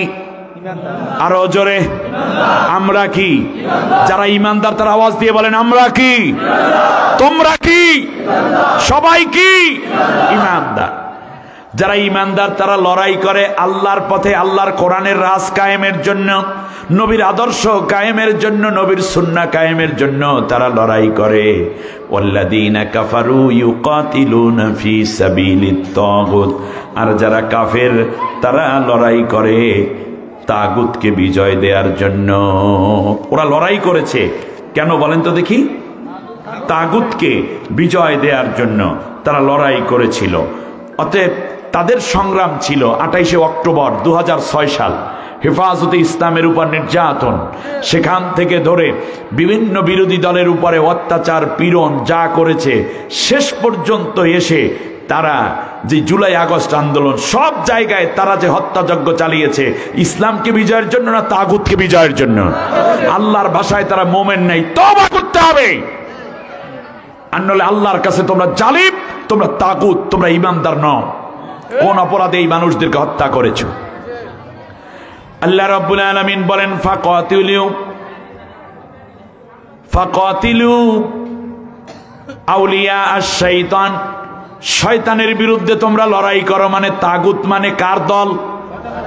আমার কথা, আল্লাহর কথা। ইন্না কাইদাশ শাইতানি কানা দাঈফা, শয়তানের ষড়যন্ত্র বড়ই দুর্বল। শেষবারে কয় আমারে 10টা মিনিট সময় দাও, আমি কিছু জাতির উদ্দেশ্যে বলবো। ওয়াকার সাহেব বললেন যে আর সময় নেই, বিল শেষ। ঠিকই না বলেন? আমার কাছে আশ্চর্য লাগে, একটি দল এতটা বছর ক্ষমতায় থাকলে, এত এমপি, মন্ত্রী, মেম্বার, চেয়ারম্যান, পুলিশ, র্যাব, গোয়েন্দা, ডিবি, ডিএসবি, নৌসেনা, বিমান সব তাদের, এরপর আপনি পালাইলেন কে? এর মানে ভেতর থেকে মনোবল দুর্বল করে দিয়েছেন যিনি, তার নাম কি? পালাও। এখন আবার বলুন নাকি চট করে চলে আসবে। বাংলাদেশের মানুষ রেডি আছে, বাংলাদেশের মানুষও কট করে ধরে ফেলবে, ঠিক না? অনেক আসার দরকার নাই, কোথায় আছেন ঠিকঠাক মতো ঠিকানা দেন, দেখবেন আমরা নিয়ে আসবো না।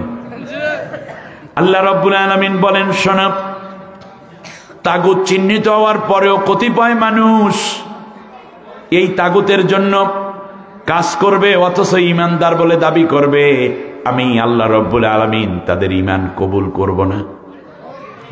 আলাম তারা ইলাল্লাযীনা ইয়াজউমুনা আন্নাহুম আমানু বিমা উনজিলা ইলাইকা ওয়া মা উনজিলা মিন ক্বাবলিক ইউরিদুনা আন ইয়াতাহাকামু ইলাত তাগুত। আল্লাহ রাব্বুল আলামিন বলেন, দুনিয়ায় কিছু মানুষ আছে যারা মনে করে আমরা তো ঈমানদার, ঠিক আছি, কিন্তু যখন আইন বিচার এবং রাষ্ট্র পরিচালনার প্রশ্ন আসে তখন তারা তাগুতকে সমর্থন দেয়, তাগুতের পক্ষে সিল মারে। আমি আল্লাহ রাব্বুল আলামিন বলে দিলাম, ওই মানুষগুলোর জন্য জাহান্নাম যথেষ্ট, এরা কোনোদিন হেদায়েত পায় নাই। কার কথা? জোরে বলেন, কার কথা? আমাদের সমাজে একদল হুজুরও এরকম আছে, যারা দাড়ি, টুপি, জামা, জিকির, আজকার সব ঠিক আছে, মুহাদ্দিস, মুফাসসিরও হয়ে গেছে, কিন্তু তাগুতের দালালি করে। আছে না নাই? এজন্য আল্লাহ রাব্বুল আলামিন বলেন, শোনো, ফামান ইয়াকফুরু বিত-তাগুত ওয়া ইউমিন বিল্লাহি ফাকাদ ইসতামসাকা বিল উরওয়াতিল উসকা লা ইনফিসামা লাহা আল্লাহু সামিউন আলিম। যদি তোমরা ঈমান আনতে চাও, প্রথমে ইসলাম বিরোধী দল এবং তাগুতি শক্তিকে আগে বাদ দাও। ফামান ইয়াকফুর বিত-তাগুত, যারা তাগুতকে অস্বীকার করবে, কুফরি করবে কাকে? তাগুতকে। অমান্য করবে কাকে? ওয়া ইউমিন বিল্লাহ, এরপর আমি আল্লাহর উপরে ঈমান আনবে। এখন আপনাদের কাছে কোশ্চেন, আগে আল্লাহর উপর ঈমান আনা নাকি আগে তাগুতের দল পরিত্যাগ করা? আগে আল্লাহর উপর ঈমান গ্রহণ নাকি আগে তাগুতকে ছেড়ে দেওয়া? তাগুতকে ছাড়বেন আগে নাকি ঈমান আনবেন আগে? আল্লাহ রাব্বুল আলামিন বলেন, শোনো, যদি আগে তাগুতের গোষ্ঠীরে তালাক দাও, লাল কার্ড দেখাইয়া বাদ দাও, তারপরে যদি ঈমান আনো, তাহলে আমি আল্লাহ তোর জন্য একটা রহমতের রশি তোর জন্য আমি ছেড়ে দেই। আর এই রহমতের রশিটা তোদের হাতে আমি দেখতে পাই। এই রশির এক প্রান্ত তোর হাতে বান্দা বান্দি, আর এক প্রান্ত আমি আল্লাহর হাতে। পৃথিবীর কোনো শক্তি নাই আমার হাত থেকে তোরে ছুটাইয়া জাহান্নামে নিবে। তাহলে আপনারা কি তাগুতের পক্ষে থাকবেন? আর তাগুতের পক্ষে থেকে ঈমান গ্রহণ করলে ঈমান কবুল হবে? তা তাগুতকে ছাইড়া দিয়েছেন কে কে? হাত উঁচু করে আল্লাহকে দেখান।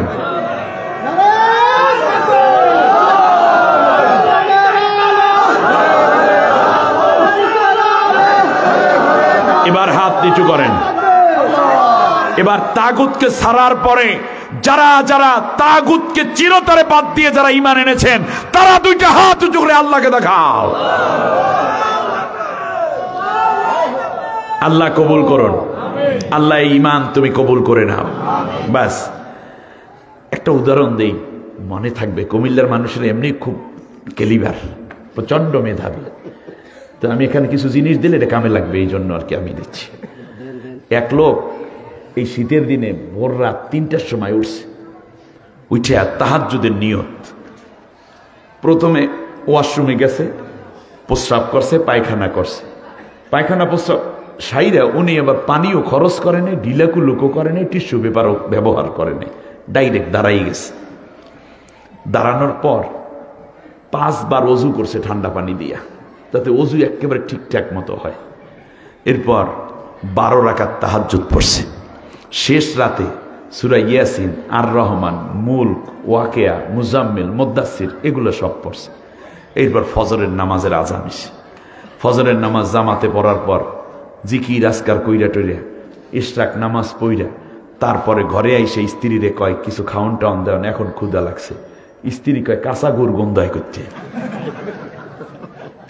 সেই কথা কইও না, নামাজের টেনশনে এই দিকের খবর নাই। আচ্ছা, আপনাদের কাছে শর্ট কোশ্চেন করি, এই লোক যে নামাজ পড়ছে সওয়াবের নিয়তে না গুনার নিয়তে? সওয়াবের নিয়তে।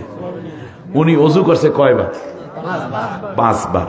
নামাজ পড়ছে 12 রাকাত, এর মধ্যে তাহাজ্জুদ, এরপরে শেষ রাতে বেতের, কোরআন তেলাওয়াত, জামাতে ফজর, এরপরে ইশরাক, এরপরে জিকির আজগার, সবগুলোই সওয়াব ছিল। কিন্তু ওনার কি সওয়াব হয়েছে না গুনাহ হয়েছে? এই জায়গাটাই আসল। গুনাহটা কোন জায়গায় কদ্দি? শরীর কি কেন নাপাক? কারণ পায়খানা শরীরের সাথে লাইগা রয়েছে, আর পেশাব কাপুরে লাইগা রয়েছে। ওনার সব ন্যাক হইয়া যাইতো কোন জিনিস দিয়ে ফেলাইলে? কন্দি মলমূত্র যদি সে পাকসাপ করে পবিত্র হয়ে যেত, উজু একবার করলেই হয়ে যেত, 5 বার করাও লাগবে না। বাইরে ওযু করে 5 বার, ভিতরে পায়খানা। তাই ওই পায়খানাটুকুর নাম হইল তগুত। ওই তাগুত আপনার ভিতরে আছে। এরপর আপনি যত জিকির করেন, আজকার করেন, যত ইখলাসের সাথে দাওয়াতি কাজ করেন, যত তবলিগ করেন, যতবার আপনি ওই কলবের মধ্যে ধাক্কা মারেন, কিচ্ছু হবে না। আল্লাহর কসম কিচ্ছু হবে না। প্রথমে আপনি তাগুতকে তালাক দেন, ওই তাগুতের গোষ্ঠীর চিরতরে বিদায়, তারপর ঈমান আনেন, আল্লাহ আপনার ঈমান কবুল করে নেবেন। এই তাগুতকে অস্বীকার করতে হলে, অস্বীকার শব্দটাকে কুফর বলা হয়। আরবিতে কি বলা হয়? কুফর। এর জন্য ফামাই ইয়াকফুর, যে অস্বীকার করবে কাকে? তাগুত। তাগুতকে অস্বীকার করতে হলে একটা শব্দ ব্যবহার করতে হয় আরবিতে। হয়তোবা কখনো মাজির সিগা হইলে মা, আর মোজারের সিগা হইলে লা, অথবা লাম, অথবা লান ইত্যাদি অর্থ। এই জন্য অস্বীকার করা সব, যেমন হাল তাযহাব, হাল তাজ, এই কি বলবো, যেমন তুমি কি বাজারে যাবা? হাল তাযহাবু ইলা সুকি, তুমি কি বাজারে যাবা? এইটা একটা প্রশ্ন করছে না? তখন এইটার জবাব যদি আমি বাজারে না যাইছি, তখন কি হবে? লা আযহাবু ইলা সুকি, আমি বাজারে যাব না। তো এই লাডা অর্থ কি হইল? না। এই জন্য প্রত্যেক কালেমার যুগে যুগে যত নবী আসছে, প্রথম শব্দটা কি? লা ইলাহা। কোন ইলা নাই, তা লা দিয়া কুফরি করা হয়, না করা হয়, নো, নেভা। এইটাকে আরবিতে বলে কি? লা। এই জন্য মুসা আলাইহিস সালাম বলছেন লা ইলাহা ইল্লাল্লাহ, মুসা কালিমুল্লাহ। লা ইলাহা ইল্লাল্লাহ ইব্রাহিম আলাইহিস সালাম। লা ইলাহা ইল্লাল্লাহ ঈসা আলাইহিস সালাম, ঈসা রুহুল্লাহ। লা ইলাহা ইল্লাল্লাহ নূহু নাবিউল্লাহ। লা ইলাহা ইল্লাল্লাহ ইব্রাহিমু খালিলুল্লাহ। লা ইলাহা ইল্লাল্লাহ আদামু সফিউল্লাহ। লা ইলাহা প্রথমে, খেয়াল করছেন? লা ইলাহা কি প্রথমে? তাই লা ইলাহা দ্বারা আপনি কাকে অস্বীকার করেন? রাইট। এই জন্য আল্লাহ বলছেন আগে অস্বীকার করো। এই অস্বীকার করতে হলে বলতে হয় লা ইলাহা ওয়া ইউমিন বিল্লাহ, এরপর ঈমান আনো ইল্লাল্লাহ। খেয়াল করেছেন? প্রথমে লা ইলাহা দ্বারা তাহলে আমরা কাকে অস্বীকার করি? তাগুতকে অস্বীকার করি। তা আপনি বলতেছেন লা ইলাহা ইল্লাল্লাহ, জিকির করতেছেন মসজিদে 500 বার, আর ওই দালাল গোষ্ঠীর পিছনে পিছনে আপনি দৌড়ান। আপনি তোমার সদস্য, আপনি তো মুনাফিক সর্দার।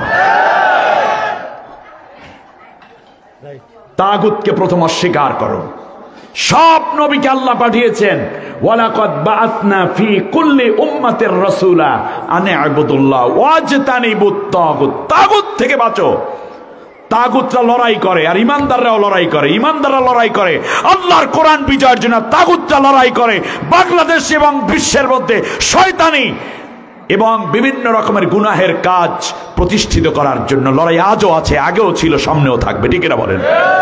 ইমানদার হলে আমাদের সংগ্রাম হবে আল্লাহর কোরআন বিজয়ের জন্য, ইনসাফ মানবতা কায়েমের জন্য। ঠিক না বলেন?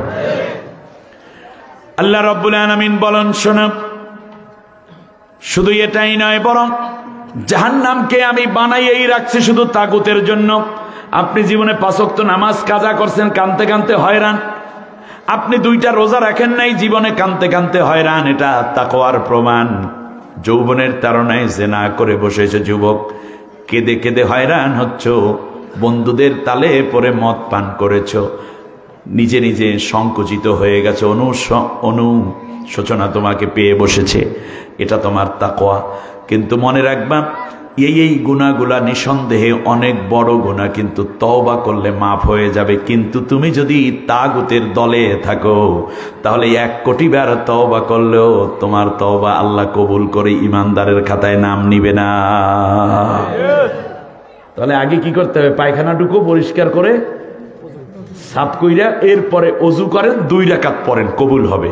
এজন্য আল্লাহ তাআলা রব্বুল আলামিন বলছেন, ফামাই ইয়াকফুর বিত-তাগুত ওয়া ইউমিন বিল্লাহ ইন্না জাহান্নামা কানাত মিরসাদাল লিত-তাগিনা মাআবা। আল্লাহ রব্বুল আলামিন বলেন, আমি জাহান্নামটা বানাইয়াই রাখছি কেবল তাগুতের গোষ্ঠীর জন্য। কারণ তাগুতের তওবাও আল্লাহ রব্বুল আলামিন কবুল করে না। অতএব যারা তাগুত গোষ্ঠীর পিছনে দীর্ঘদিন থাকার পরে ঘাড় মোটা করেছো, অত্যাচার করেছো, আজকে যদি তওবা করে আল্লাহর কোরআনের কাছে ফিরে না আসো, তাহলে তোমার ঈমান বরবাদ, পরকালে নিশ্চিত জাহান্নাম। আল্লাহ আমাদেরকে হেফাজত করুন, আল্লাহ আমাদেরকে মাফ করুন, বলেন আমিন। ওয়া আথারাল হায়াতাদ দুনিয়া। তাহলে আমরা কি আর তাগুতের গোষ্ঠীর দলে থাকবো? কথা বলেন না কেন? তাগুতের গোষ্ঠীর চিরতলে তালাক দিয়েছেন যারা, লাল কার্ড দেখাই যান যারা, বীর পুরুষ। আজকে যারা ঈমান আনবেন তারাই 2টা হাত উঁচু করে আল্লাহকে সাক্ষী রেখে বলেন, লিল্লাহ, নারায়ে তাকবীর। আল্লাহ তুমি কবুল করে না। আমরা তাগুতের পক্ষে নাই, বরং তাগুতের চূড়ান্ত বিপক্ষে। ঠিক না? জীবন যাবে, লড়াই হবে, কিন্তু তাগুতকে আমরা রিসিভ করব না। বাস, তাগুত শেষ। এবার কি? ওয়া আথারাল হায়াতাদ দুনিয়া। আর যারা দুনিয়ার জীবনকে প্রাধান্য দেয়, এই জন্য দেখবেন যারা তাগুতি করে তারা দুনিয়ার জীবনকে প্রাধান্য দেয়। কি দেয়? আচ্ছা, 36,000 কোটি টাকা একটা মানুষ বিদেশে পাচার করলো। এটা আমার দেশের টাকা, আপনার আমার টাকা। শেয়ার মার্কেটটা শেষ করলো। ভূমিমন্ত্রী, যার প্রায় 750 মতো বাড়ি বিদেশে, টেমস নদীর কিনার হইতে শুরু করে বিভিন্ন জায়গায়, এই ফিরিস্তি আপনারা দেখেন কি দিয়ে তারা কি হলো।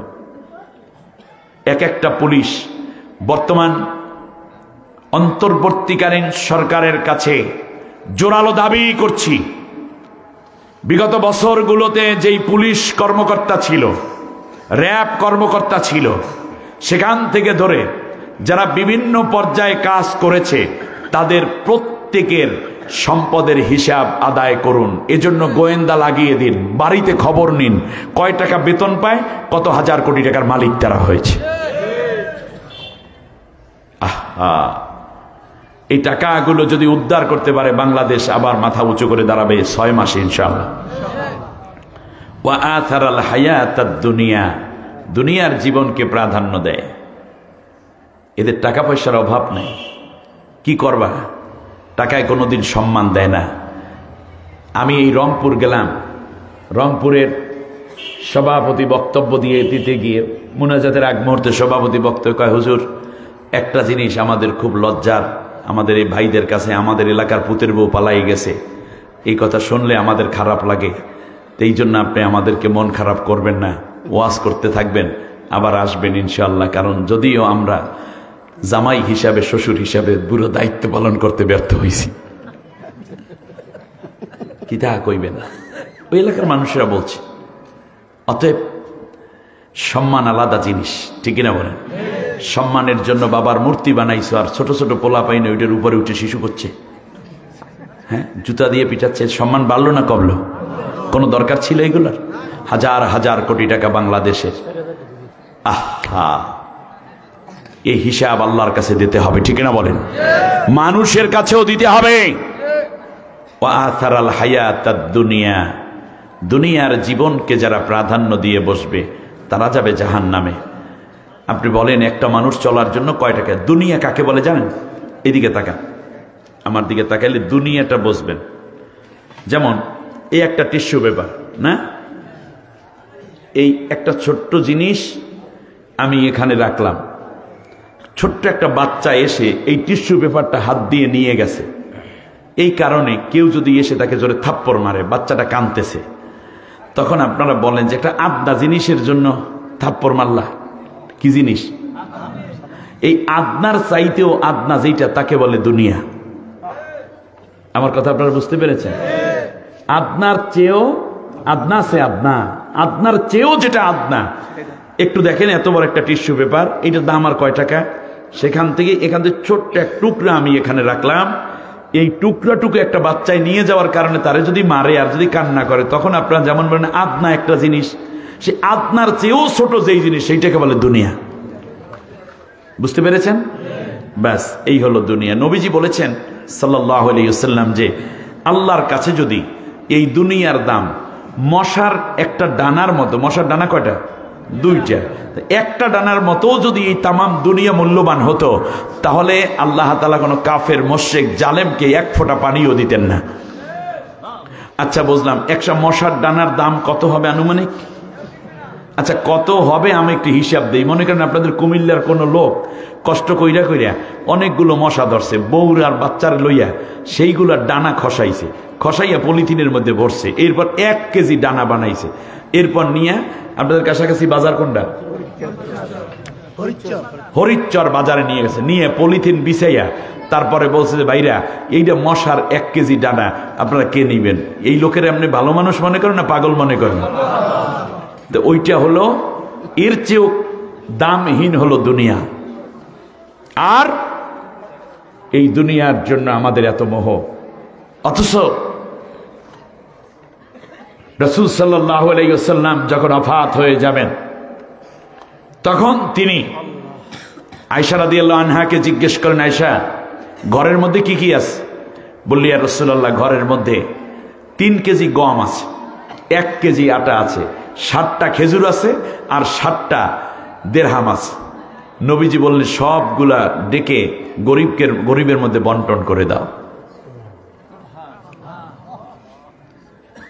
অথচ নবীজির ঘরে ছিল 7টা তলোয়ার ছিল, 6টা বর্শা ছিল, 3টা নেজা ছিল, নবীজির 7টা ঘোড়া ছিল চলার জন্য। এটা রাষ্ট্র চালাইতে রাষ্ট্রীয় সম্পত্তি এটা ছিল, কিন্তু ব্যক্তি সম্পত্তি নবীর কিচ্ছু ছিল না।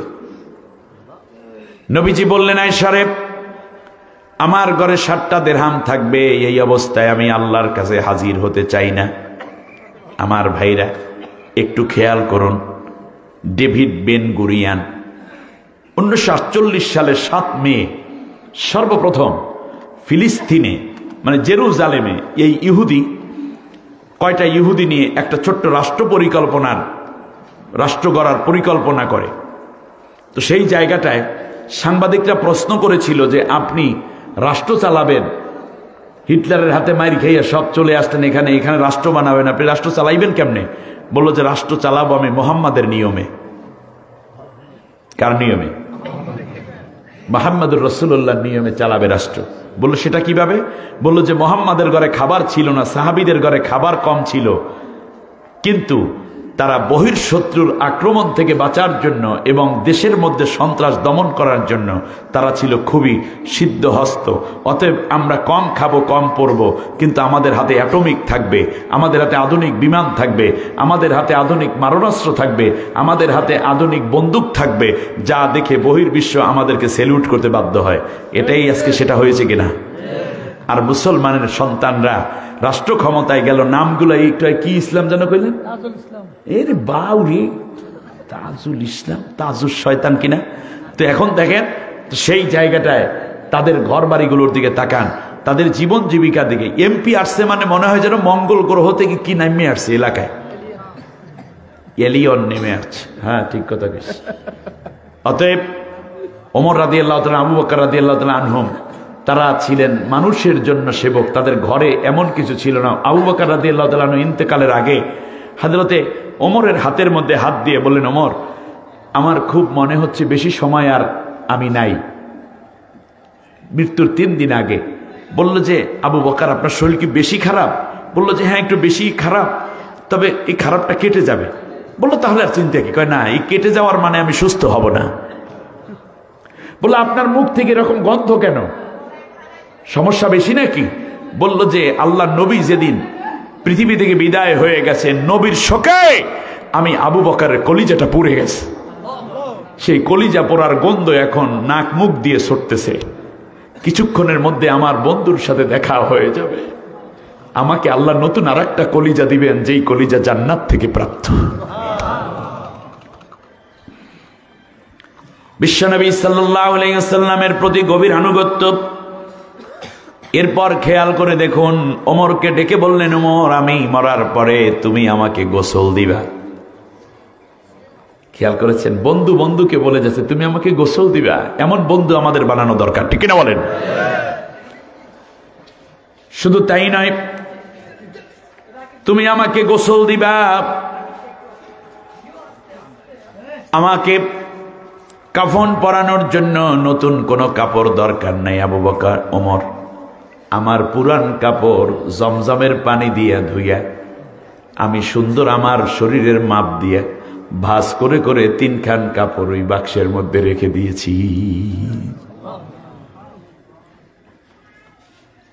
আপনার এই বিলাসবহুল বাড়ি গাড়ি, বিদেশে পাচার করা টাকা, এগুলো কোথায় গেল? বাংলাদেশে শেখ হাসিনার সব আছে, সাবেক পলাতক প্রধানমন্ত্রীর সব আছে, ছেলে আছে, মেয়ে আছে, ভাই আছে, দল আছে, নেতা আছে, নেত্রী আছে, কিন্তু একটা জিনিস সে হারিয়ে ফেলেছে, সেটা হলো বাংলাদেশটা তার নেই। হিসাব করে পরে বললেন যে শাইখ কি কথা বলে গেছে, দেশটা তার নেই, তার সব আছে, সবাই সে যোগাযোগ হয়তো করছে, দেশটা তার নাই। এই দেশ তার জন্য নয়, এটা জাতি দেখিয়ে দিয়েছে। এবার খেয়াল করুন, হযরতে আবু বকর বললেন, আমার নতুন কাপড় দিয়ে আমার কাফন জড়াতে রাষ্ট্রের টাকা ব্যয় হবে, কোনো লাভ নাই। তার কারণ নতুন দামি কাপড় দিয়ে যদি আমাকে দাফন দাও, আর আমার কোনো গুনার কারণে যদি আল্লাহর কাছে ধরা পড়ে যায়, আমি আবু বকরের এই নতুন কাফনের কাপড়ের 4 পয়সা মূল্য নাই। আমাকে তুমি জানাজা দিবে, তুমি ইমামতি করবে, আমার লাশটা বিশ্বনবী মুহাম্মদুর রাসূলুল্লাহ সাল্লাল্লাহু আলাইহি ওয়াসাল্লামের কদমের কাছে নিয়ে রেখে দেবা। তুমি নবীকে সালাম দিবা, কথা বলবা, নবী যদি অনুমতি দেন তাহলে কেবল নবীর ডান পাশে আমারে শোয়াইয়া দিবা, যদিও নবী বলে গেছেন আমার পাশে শুইবা। এরপরেও যদি এই রাষ্ট্র চালাইলাম, জানি না এই 3টা বছরের মধ্যে রাষ্ট্র চালাইতে গিয়া মানুষের মনে কোনো কষ্ট দিয়ে বসেছি কিনা, মানুষের কোনো সম্পদ অন্যায়ভাবে আমি ভক্ষণ করে ফেলেছি কিনা, ইয়াতিমের মাল আমি অন্যায়ভাবে লুফে নিলাম কিনা, অসহায় মিসকিনের সম্পদ আমার আত্মসাৎ হয়ে গেল কিনা, কোনো বিধবা কিংবা কোনো বৃদ্ধ বৃদ্ধা কিংবা শিশুর কোনো হক আমি যদি নষ্ট করে থাকি, আল্লাহর কসম আল্লাহর নবী কোনোদিন আমার মতো গুনাহগারকে তার পাশে রাখবেন না। জবাবদিহিতার কত অনুভূতি! শুধু কি মুস্তানি করার জন্য ক্ষমতা? এটা তো ইসলামের কাজ নয়, এগুলো ইহুদিরাও করে না, খ্রিস্টানরাও করে না। তোমরা কেন করতে গেলে এই কাজগুলো? এটা কোন জাত? আমি চিন্তা করছি এটা মুসলমান জাতের মধ্যে নাই। মুসলমানরা কি এইরকম মানুষের সম্পদ লুট করে খায়? খায় না। মানুষ হত্যা করে করে না। হিন্দুদের জাতের মধ্যে এইগুলো নাই, খ্রিস্টিয়ানদের জাতের মধ্যে নাই, বৌদ্ধদের মধ্যেও নাই। আইলো থেকে এইটা হলো বস জাত। নাম কি? আরো জোরে, এটার নাম কি? জাত, বস জাত। কইয়া গেলাম, বুঝা লইয়ান। এবারে আসেন, জানাজা হলো, গোসল দিলেন, জানাজা দিলেন, শেষ পর্যন্ত লাশ নিয়ে বিশ্ব নবীর কদমে হাজির। হাজার হাজার সাহাবীর চোখে পানি। 2 রাকাত নামাজ পড়লেন। হযরতে আবু ওমর রাদিয়াল্লাহু তাআলা আনহু রিয়াজুল জান্নাহ নবীর পাশে দাঁড়িয়ে সালাম দিয়ে বললেন, ইয়া রাসূলুল্লাহ, আপনার আবু বকর আপনার হিজরতের সাথী, আপনার বদর উহুদ খন্দকের সাথী, আপনার হুনাইনের সাথী, আপনার আবু বকর আপনার পাশে, আপনি অনুমতি দিলে আপনার পাশে শোয়াবো। কবর খনন হয়ে গেছে ইয়া রাসূলুল্লাহ। কোনো সাড়া নাই। দ্বিতীয়বারে সাড়া নাই। তৃতীয়বারে রওজা মুবারক থরথর করে কাঁপছে। লোহার বেড়াগুলো একটার পর একটা ছুটে যাচ্ছে। ভিতর থেকে আওয়াজ, আমার আবু বকর আমার দুর্দিনের সাথী, অনন্তকাল কবরে সাথী হবে, সে আমার পুলসিরতের সাথী হবে, হাসর মিজান জান্নাতে সাথী হবে। অনুমতি দরকার নাই, ওমর তাড়াতাড়ি আমার কোলের মধ্যে আবু বকরকে দিয়ে দাও। আমার বন্ধুগণ, এই আবু বকরের ঘরে তো তেমন কিছু ছিল না। দুপুর বেলা আসছে, এসে দেখতেছে পাত্রের মধ্যে তার স্ত্রী উম্মে রুম্মান রান্না করে রাখছে দুম্বার গোস্ত, এক টুকরা মুখের মধ্যে দিছে, দিয়া রান্নাঘরের দিকে যায় আর বলতেছে, খুব চমৎকার রান্না গো গিন্নি, আমার স্ত্রী, খুব সুন্দর রান্না হয়েছে আজকে। স্ত্রী কপালে হাত দিয়ে জিহ্বায় কামড় দিয়ে বলে, করছেন কি? এটা তো সম্ভব না, এটা ইয়াতিমখানা থেকে আনা, এইটা বাইতুল মালের দুম্বা, 3টা দুম্বা দিছে, রান্না বর্ণনা করে একটা একটু দিলাম এই জন্য যে দূরের মেহমানও আছে, এইটা হলো ইয়াতিমদের খাবার, আপনি কেন খাইলেন? সাথে সাথে বললেন, তাই পানি দাও। পানি দেয়া হলো, ডকডক করে পানি খেয়ে গাঙ্গুল গলার মধ্যে দিয়ে বমি করছে, গোস্তটা বের হয়ে আসে নাই। দ্বিতীয়বার আবার পানি খাইয়া বেশি করে গলায় আঙ্গুল দিয়ে বমি করছে, গোস্ত আসে নাই। তৃতীয়বারে আবার বমি আঙ্গুল দিয়েছে গলার মধ্যে, তার আগে বেশি করে পানি খেয়েছে। এইবার পানি বমি করতে গিয়ে ব্লাড চলে আসছে, কারণ পাকস্থলীর উপর বারবার প্রেসার পড়ার কারণে ব্লিডিং হচ্ছে, সাথে গোস্ত টুকরা বের হয়ে আসছে। হযরতে আবু বকর গোস্ত টুকরাকে হাতের মধ্যে নিয়ে চোখের পানি ছেড়ে বলছে, গোস্ত টুকরা, তুই আমার ছিলি না, তুই ছিলি ইয়াতিমের, তুই ছিলি মানুষের, অসহায় মানুষের, তুই বাইতুল মালের, তুই আমার হক না। আমার স্ত্রী রান্না করে দিচ্ছে, এটা তার সওয়াবের কাজ। অর্ধেক প্রায় পৃথিবীর শাসকের স্ত্রী ইয়াতিমের খানা রান্না করে, আর আমার দেশে কি কয়? খেয়াল করেন, বলছে, তুই যদি হজম হয়ে যাইতি তাহলে এক টুকরা গোশত আমি আবু বকর জাহান্নামে যাওয়ার জন্য যথেষ্ট ছিল। তাকওয়া। আর তোমরা কি করেছো? আত্মসমালোচনা করে দেখো, তুমি কি মুসলমানের কাজ করেছো, শাসকের কাজ করেছো, আর তাগুতের কাজ করেছো? তাগুত কোনোদিন মুসলমান হতে পারে না, আর মুসলমান কোনোদিন তাগুত হতে পারে না। জীবনটা কতটুকু? মামাদান ফিদ দুনিয়া আহলামুন ওয়া মা বাকিয়া মিনহা আমানি ওয়াল ওয়াক্তু বাইনাহুমা দাইয়ুন। ভাইরা আমার, কবি বলছেন, আমার পেছনে যা গেছে সব স্বপ্ন, সামনে যা পড়ে আছে সব আকাঙ্ক্ষা, পিছনে যা চলে গেছে তার স্মৃতি, কিছু মনে মনে আসে আফসা আফসা, সামনে এখনো আকাঙ্ক্ষা, মাঝখান থেকে হায়াত শেষ। ঠিক কিনা বলেন? অতএব দুনিয়ার মধ্যে ডোবা যাবে না। লঞ্চ, স্টিমার, ট্রলার, নৌকা এগুলো চলে কোথায়? পানিতে। কিন্তু কোনো মাঝি কি চায় তার ট্রলারের মধ্যে, তার নৌকার মধ্যে, তার ডিঙ্গির মধ্যে, তার লঞ্চের মধ্যে, স্টিমারের মধ্যে পানি ভরে থাকুক? ভরলে পানি উঠলে কি করে? ফেলে দেয়। তাহলে এটা হলো দুনিয়া। আমার আপনার জীবনটা একটা তরি। দুনিয়ার মোহ আমার ভিতরে আসবে, যেহেতু আমি এই পানির মধ্যেই চলি, দুনিয়ায় চলি, দুনিয়ার মায়া থাকবে। কিন্তু যখনই মায়া আসবে সাথে সাথে এটার চেষ্টা করবো শেষ দিয়ে, বাইরে ফেলে দিয়ে, যেন এখানে আল্লাহ এবং আল্লাহ নবীর মায়া বেশি ঢুকানো যায়। বেশি যদি দুনিয়ার মায়া ঢুকান তাহলে আপনার জীবন তরি কিনারায় যাবে না, মাঝখানে ডুইবা জাহান্নামী হয়ে যাবে। আল্লাহ আমাদের সবাইকে বোঝার তৌফিক দিন। অনেকগুলো কথা, এই সংক্ষেপ কথার শেষ কথা হলো এই যে যারা এই কাজটা করবে তারা জাহান্নামী হবে।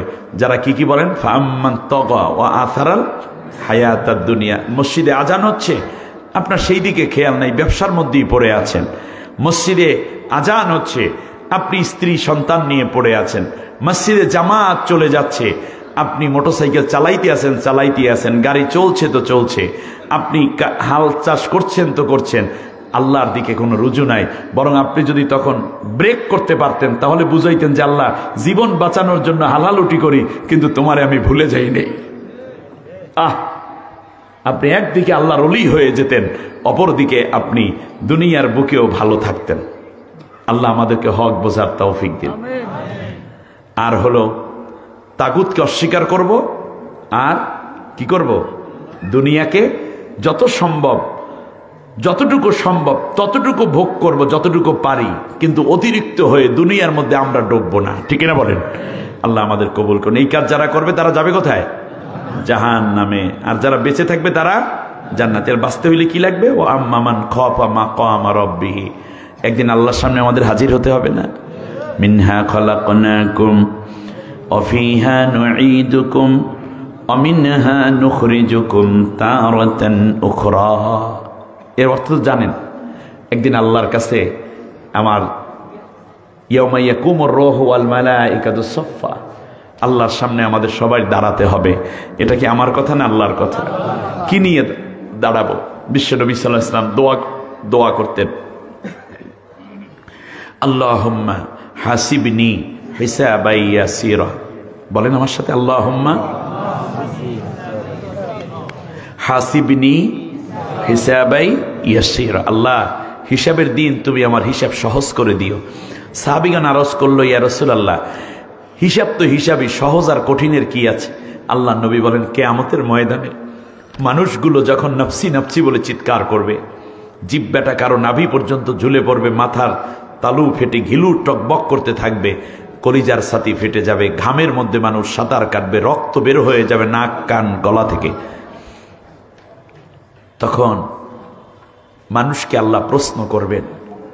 যদি কাউকে প্রশ্ন করেন তুমি এই কাজ কেন করেছো অথবা কেন করনি, অর্থাৎ এই নেক কাজ কেন করো নাই, খারাপ কাজ কেন করেছো, এরকম অনেক কোশ্চেন আল্লাহ আমাদের করতে পারেন। এরকম আকাম কুকাম আমরা করছি কি করিনি? অনেক ভালো কাজ আমরা ছেড়ে দিয়েছি, আল্লাহ জিজ্ঞেস করতেই পারেন। কিন্তু যদি কাউকে জিজ্ঞেস করেন তাহলে তার হিসাব কঠিন, সে জাহান্নামী। কারণ কেন শব্দের জবাব দিয়ে এক চুল সামনে যাওয়ার মতো দুঃসাহস পৃথিবীর কোনো মানুষের থাকবে না। আর যদি আল্লাহ রাব্বুল আলামিন ডাক দেন, আব্দুর রহমান, ও মুকসেদ মিয়া, তুমি আব্দুল্লাহ, ও ফাতেমা বেগম, ও রহিমা বেগম, ও সুমি আক্তার, আল্লাহ রাব্বুল আলামিন নাম ধরে ধরে এভাবে ডাক দিবেন। ডাক দেওয়ার সাথে সাথে আল্লাহর সামনে বান্দা জড়সড় হয়ে যাবে। আল্লাহর একটা ডিসিশন, আপনার অনন্ত জান্নাত কিংবা জাহান্নাম। সাথে সাথে এই মানুষগুলো মাথা নিচু করে চোখের পানি ছেড়ে দেবে। আল্লাহ যদি বলেন, বান্দারে এই দিকে চলে যা, জান্নাত তোর জন্য অপেক্ষা করছে, বান্দা দ্রুত সেই দিকে দৌড় দিবে। আল্লাহ নাম ধইরা ডাকবেন, কিচ্ছু জিজ্ঞেস করবেন না, বলবেন জান্নাতে যাও। এইটা হইল সহজ হিসাব। আল্লাহ নবী বলেন, আমি চাই কিয়ামতের দিন আল্লাহ আমাকে ডাক দিয়ে জান্নাতের সুসংবাদ দিয়ে দেখ। নবীর কোনো গুনাহ নাই, মূলত এটা নবীর জন্য যত প্রযোজ্য, উম্মতের জন্য তার চেয়ে বেশি প্রযোজ্য, ঠিক কিনা?